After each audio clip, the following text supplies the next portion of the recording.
प्रमाणिक चीज़ नहीं है कि हम 10 घंटे पढ़ेंगे, 8 घंटे पढ़ेंगे, लेकिन मैंने ये कहा भी है कि सकारात्मक दिशा में होना चाहिए, लगातार होनी चाहिए पढ़ाई, और जो आपका फील्ड है उस दिशा में जो आपके मार्गदर्शक हैं या आपके गुरुजन हैं, पेरेंट्स हैं, उसे गाइड लेकर के आगे बढ़े तो निश्चित रूप से उसको सफलता मिलेगी। मोबाइल का जो मिसयूज हो रहा है उसके बाद पूरे भोजपुर जिला में मुझे लगता है जहाँ तक ऐसा नहीं है, क्योंकि अभी तक 200 सीटें तैयार हो चुकी है और भी सीटें इसमें रिमाइनिंग बाकी है।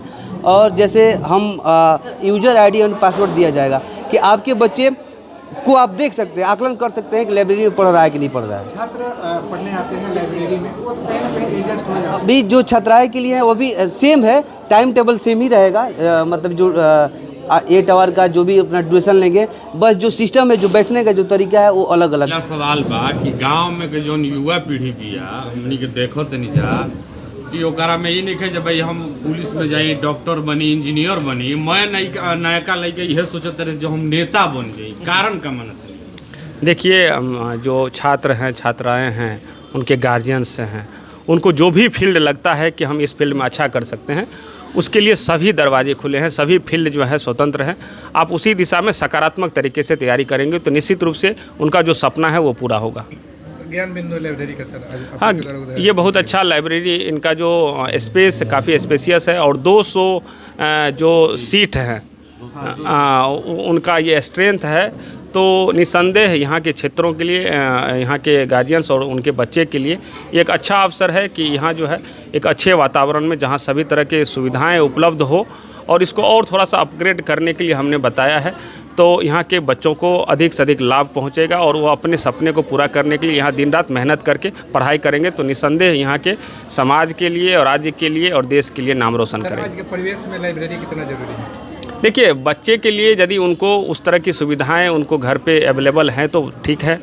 कई सारे बच्चे होते हैं कि उसको लाइब्रेरी में पढ़ने में बहुत अच्छा माहौल मिल पाता है, बहुत सारी सुविधाएं उसको उपलब्ध हो पाते हैं, तो लाइब्रेरी जो है उसके चॉइस के अनुसार से है, वो आ करके यहाँ पे तैयारी कर सकते हैं और बेहतर तैयारी करके अपना जो पढ़ाई का क्षेत्र है, जो तैयारी के उसके मार्ग हैं, उसको और प्रशस्त कर सकते हैं। सर, देखा जाए यहाँ पे एक सॉफ्टवेयर की बात कही गई, जैसे यहाँ नामांकन कराते हैं और बच्चे यहाँ आते हैं तो उनके पेरेंट्स को मैसेज चला जाए कि आपके बच्चे यहाँ आ चुके हैं, कितना कारगर साबित हो? नहीं, ये तो यहाँ के व्यवस्थापक अभी बताए हैं कि इस प्रकार की व्यवस्था हम डेवलप करेंगे ताकि बच्चे को हम ट्रेस कर सकें कि बच्चे घर से निकले हैं पढ़ाई करने के लिए, तो सही रूप में वो पढ़ाई के जो स्थल है वहाँ पे वो पहुँचे हैं कि नहीं पहुँचे हैं। तो इस तरह की व्यवस्थाएं ठीक है और बच्चे पे नज़र तो रहनी ही चाहिए, शिक्षक हो या उसके जो पेरेंट्स हो, और बच्चे सकारात्मक दिशा में आगे बढ़े। तो ये सबों की चाहत रहती है कि हमारे बच्चे अच्छे करें, सकारात्मक दिशा में देश के नाम रोशन करें और हमारे समाज को भी ऊंचा स्थान पे ले जाए। पढ़ाई के अलावा सर जो सिक्योरिटी है कितना जरूरी है? सिक्योरिटी क्या, अब तो लाइब्रेरी बना है, आज शुभारंभ हुआ, इसमें बहुत सारे और भी काम किए जाने हैं,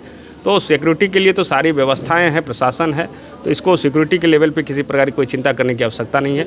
उसके लिए सारी देखिए, लाइब्रेरी में पहले तो इन जितने भी बच्चे यहाँ पे एडमिशन ले रहे हैं या लेंगे वो किस फील्ड के अधिक से अधिक बच्चे हैं, तो उनके उपयोगी जो हैं, उन जो फील्ड के बच्चे यहाँ पे इनरोल हुए हैं उन सभी फील्ड से रिलेटेड जो बुक्स हैं यहाँ पे रहेंगे, तो हमको लगता है कि वो बच्चे अधिक से अधिक उस किताब का जो है उपयोग वो कर पाएंगे। सर, बेहतर शिक्षा जो है ग्रहण करने के लिए सर उसका टाइम पीरियड क्या होना चाहिए?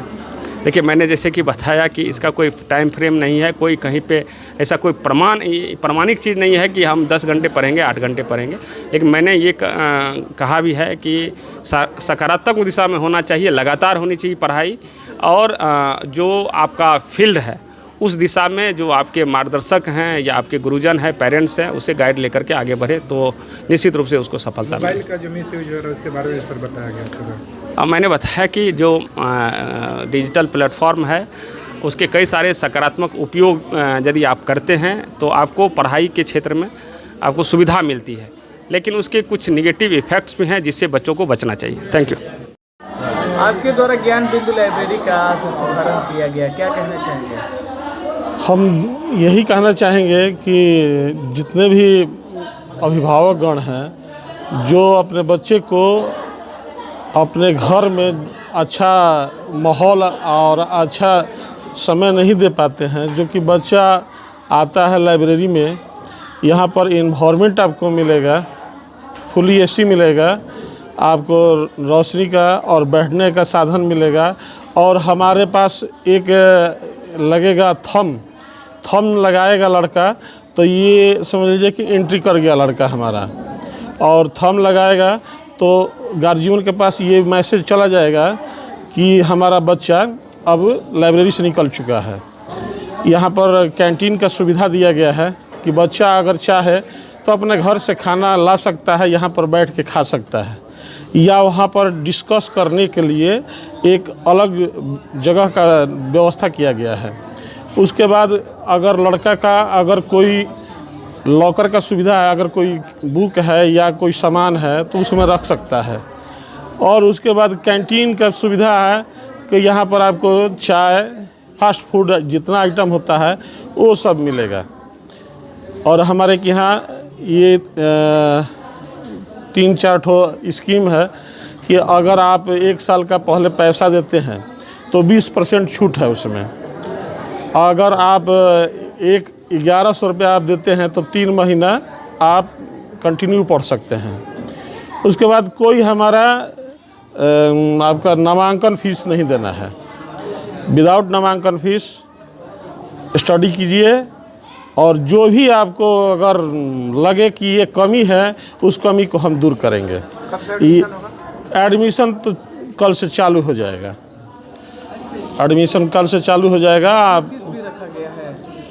हाँ, फीस जैसे कि 4 घंटे जो अलग जो जितने भी लाइब्रेरी खुले हैं लोग, तो उसमें 4 घंटा, 8 घंटा, 12 घंटा का। यहाँ पर हम आपको 4 घंटा, जो 4 घंटा पढ़ना चाहता है उसका अलग फ़ीस है, जो 8 घंटा पढ़ना चाहता है उसका अलग फ़ीस है, जो 12 घंटा पढ़ना चाहता है उसका अलग फ़ीस है। उसमें जैसे कि 4 घंटा पढ़ना चाहता है तो 300 रुपये फ़ीस है, 8 घंटा पढ़ना चाहता है तो उसका 500 रुपये फ़ीस है, 6 घंटा जो 12 घंटा पढ़ना चाहता है तो 600 रुपये फ़ीस है। तो हमारा उसमें कंसेशन भी है। और एक और चीज़ है कि हम चाहते हैं कि पहले 10 दिन का फ्री आप आइए, पहले इसमें बैठिए डेमो के लिए। यहाँ पर कोई उसका चार्ज नहीं है। 10 रोज़ डेमो का आपको दिया जाएगा। अभी के लिए ऑफर है ये? अब अभी के लिए ऑफर है। रात में भी क्लास चलेगी? हाँ, रात में भी अगर आप रात में पढ़ना चाहते हैं तो यहाँ पर सोने के लिए भी व्यवस्था हम करके देंगे। परिचय तो दीजिएगा। हाँ, परिचय बता। हाँ, राम बाबू सिंह, अग्रवाल मार्ट के ऊपर, ये अग्रवाल मार्ट का जो बिल्डिंग है वो हमारा है। और ये हमारे छोटे भाई जो अल्फ़ा से हैं, हमारे भाई का या हम लोग का एक उद्देश्य है कि अंधकार से ज्ञान की तरफ अग्रसरित करना। मतलब कि जो शिक्षा के स्तर में हमारे भाई साहब लगे हुए हैं, और हम भी चाहते हैं कि जो ये नहीं किए हैं वो थोड़ा हम कर देते हैं। सबसे पहले तो मैं बता दूं, आज बिहियां नहीं पूरे भोजपुर का ये सबसे बड़ा लाइब्रेरी है। और ये बिहियां में ऐसा लाइब्रेरी नहीं है। और जो भी इसकी जो सुविधाएं हैं, जो अभी कुछ कार्य हो गई हैं, कुछ कार्य बाकी है, ये पूरे भोजपुर ज़िला में मुझे लगता है जहां तक ऐसा नहीं है, क्योंकि अभी तक 200 सीटें तैयार हो चुकी है और भी सीटें इसमें रिमाइनिंग बाकी है। और जैसे हम अल्फ़ा इंटरनेशनल पब्लिक स्कूल से जैसे हर घर में शिक्षा का जोत जला रहे हैं, तो अभी तक हमारी 10वीं तक की कक्षा की क्लास तक की हम सेवा दे पा रहे थे। तो हमारे बड़े भाई ने जो आज ये 10वीं के बाद से जो बच्चे IAS बनेंगे, BPSC के थ्रू जो भी अपने लक्ष्य निर्धारित करेंगे, उन्होंने ये काम किए। और दोनों भाई आज हम लोग मिल के शिक्षा के क्षेत्र को आगे बढ़ाने का हम लोग काम करेंगे। मेन मकसद है कि आज की युवाएं जो हैं घर और आसपास में हर घर में एक ऐसा है कि उन्हें सेपरेट कमरे की व्यवस्था नहीं है, अच्छा एक इन्वायरमेंट की व्यवस्था नहीं है।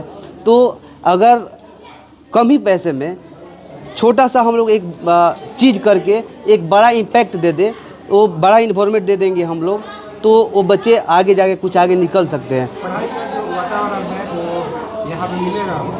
हाँ, बिल्कुल मिलेगा। आप देख सकते हैं एकदम जो ये पूरा जो बिल्डिंग है एकदम पूरा सिर्फ उसी में लाइब्रेरी ही है। इसमें सिर्फ छात्र छात्राएं जो बच्चे पढ़ने वाले हैं वही सिर्फ आएंगे और पढ़ेंगे। और बहुत सारे हमारे SDM साहब जो भी कहे हैं कुछ चीज़ें पे चर्चाएं की कि आजकल के जो बहुत सारे जो बच्चे हैं लाइब्रेरी में पढ़ने के बहाने आते हैं, लेकिन वो पढ़ते हैं कि क्या करते हैं। तो हम लोग ने एक सॉफ्टवेयर लिया है, जैसे ही बच्चा, जैसे भैया ने बताया कि जैसे ही बच्चा लाइब्रेरी में पहुंचेगा, थंब लगाएगा, पेरेंट्स के पास मैसेज चला जाएगा कि आपके बच्चे लाइब्रेरी में इन कर गए हैं, और जैसे ही आउट होगा वो मैसेज चला जाएगा।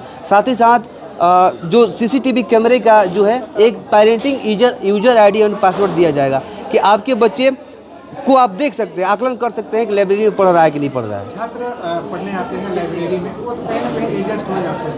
लड़कियों के लिए क्या है यहाँ पे बहुत ये जो 2 रो देख रहे हैं, एक रो गर्ल्स के लिए व्यवस्था किया गया, एक रो बॉयज़ के लिए व्यवस्था किया गया, तो दोनों को सेपरेट।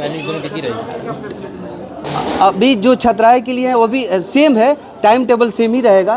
मतलब जो 8 आवर का जो भी अपना ड्यूरेशन लेंगे, बस जो सिस्टम है, जो बैठने का जो तरीका है वो अलग अलग सेपरेट रूम में रहेगा। अभी जो बच्चे नामांकन कराते हैं उनके लिए क्या होगा? 10 डेज का डेमो क्लास आप लोग ले सकते हैं, और जैसे ही आप लोग अगर अच्छा व्यवस्था लगे तो आप कंटिन्यू करके आगे बढ़ सकते हैं।